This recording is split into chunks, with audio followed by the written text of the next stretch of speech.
DPRD Kota Ambon panggil Seko terkait surat pemberitahuan pembongkaran rumah warga.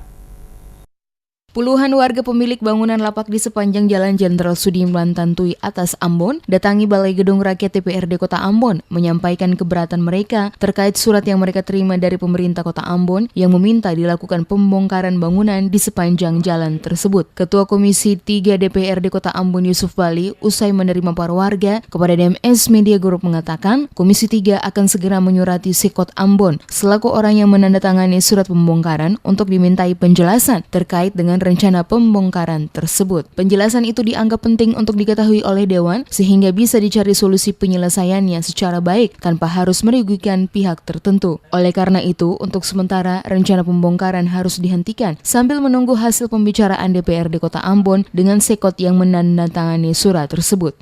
Bahwa hari Senin tanggal 20 itu akan ada diminta kepada masyarakat untuk melakukan pembongkaran sendiri terhadap bangunan yang ada di sepanjang Jalan Jenderal Sudirman. Tadi didatangi oleh sekitar 11 orang sama koordinatornya. Jadi mereka meminta ke Komisi 3 sebenarnya untuk memfasilitasi ketemu dengan Sekot untuk mencari solusi terkait dengan pembongkaran ini. Apakah memang harus dibongkar selesai, dan kami pun di komisi ingin tahu tujuannya. Kalau memang hanya untuk penataan, seperti apa penataannya?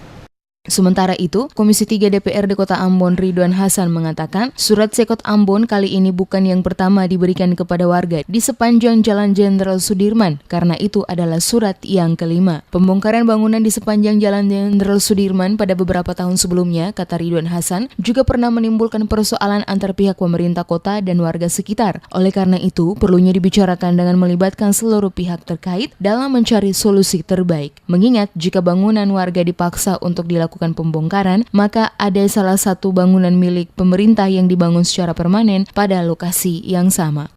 Nah, sekarang ini pemberitahuannya untuk pembongkarannya atau pembersihan atau bangunan liar yang mana lagi, begitu.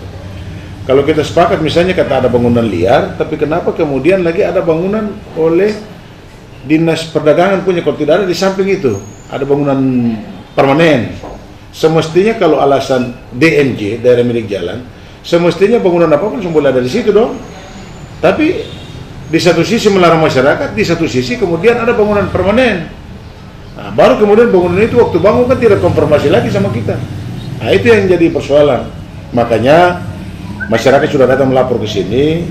Mudah-mudahan nanti besok kita akan undang Sekot tujuannya untuk apa. Seperti diketahui sebelumnya, Pemkot Ambon melayangkan surat peringatan untuk penggusuran kepada pedagang di kawasan jalan tersebut. Pemkot menyebutkan keberadaan lapak pedagang sangat kumuh dan wilayah itu masuk jalur hijau, namun mereka menolak untuk dibongkar.